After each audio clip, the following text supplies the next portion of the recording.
that since IPOB and its leaders are followers of Jewish or Judaism religion in the East, white clothing Christian religionists and their churches somewhere in the Southeast, that they classify this IPOB because they look like they are Jewish people, and that is why they are killing them in the Southeast. He said, nowhere, like I told you in this report, where he will say he admits of the fact that there is any killing in the Southeast and that the killing was perpetrated by the IPOB or Eastern Security Network. This is the only report the senator relied on. Thank you for having me. How damaging is Senator Ted Cruz's position? He's not only saying it, he's moved it as a movement of law for an act of parliament in the United States. First of all, Senator Ted Cruz is having a declining popularity in the U.S.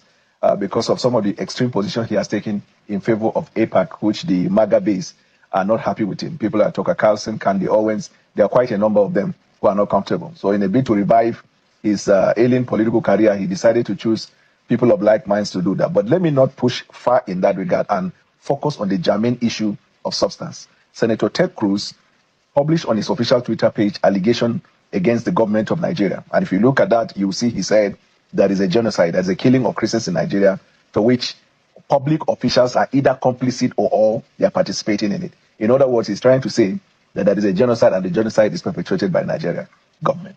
Now, genocide, if you look at the very concept and definition of genocide, you know that it has to be a state-orchestrated thing. Or even if it is non-state actors, it has to be established. The second thing is talk about the participation of the government of Nigeria. He knows it is false. But let me tell you where the story is coming from. Or maybe he doesn't know. Let me tell you. The reason is because almost all of them base that position that they said on this report. This report was written by Inter-Society Civil Liberty and Rule of Law. They call them International Society for Civil Liberties and Rule of Law. It is founded in Nigeria and it is somewhere in Onitsha. Most of the references they made were in this report. Now, if you look at this report, which was first published in August, and then they updated it last month, September, you will know that this is a pure case of agenda, and it has IPOB backing. This report can be seen on their website, Inter-Society Civil Liberties and Rule of Law. Now, they gave what they call to be a report of killings in Nigeria. They said they got their sources from multiple places. They also said they relied on their previous archive in reaching the conclusion. If you look at the entire report, 70% of the cases of killing that they are referring to happened in 2015, 2016, and I think 2018. The reference they made to the killings in 2025, they said the report, they got them from Sahara Reporters, they got it from one civil society, and they got it from what they call open source. Almost all of the things that they were published, they were based on hearsay. Now, if you're writing a report, the little I know about people who understand what research is, you have to go to the root of the source. You have to verify the point. Nowhere in this report has he established one fact, that this report stemmed from a research by their organization. Needless talking about the people who fund this particular organization. But do you know one intriguing thing about this report? He has analyzed every killings in Nigeria. There is one killing that he refused to acknowledge. And in fact, he even said that all of the killings of priests, the citizens of the southern eastern Nigeria, he said they were perpetrated by the Nigerian security forces, Nigerian crack team, and Nigerian intelligence officers in the pretext of fight against IPOB. Then in that report, he came to that very, very important point here, where he said, all of these have seen reckless whatever, and that the premise for which there is false labeling, mass criminalization, class stigmatization, and here's the conclusion, is premised on two things. Number one, that since IPOB and its leaders are followers of Jewish or Judaism religion in the East, white clothing Christian religionists and their churches somewhere in the Southeast, that they classify this IPOB because they look like they are Jewish people, and that is why they are killing them in the Southeast.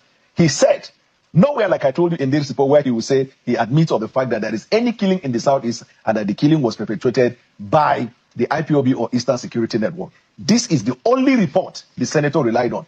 Meanwhile, there have been reports by Human Rights Watch, a report by Amnesty International, United States Institute of Peace, and all other allied reports on insecurity in Nigeria. Not a single one referenced any form of insecurity as religiously based killings in Nigeria. So there is a concern, though, because where the fire is originating from, it does look like it's Nigerians who have instigated this. And there are those who say they have directly be impacted by the killings in Nigeria. Right. For example, July this year, some Nigerians, some of them who are from Benue State, they had a protest press conference in Washington, D.C. Right. And now we're even hearing that Marco Rubio is supporting this move. And they said that there is a genocidal attack in their land. Some of these people, and I would say after the Yewata attack, those who have risen up to say it does look like a coordinated attack against Christians, because most of the people that were attacked, churches were attacked, the people that were attacked, most of them are Christian. That it looks like a coordinated attack. Nigerians in the United States seem to have fueled or instigated it. So there are three things you mentioned here. Number one is a group that went and protested. Number two, the issue they presented to the congressmen. They are fabricated and half-truths. Yes to the fact that there have been killings. No to the fact that the killing is because they are Christians.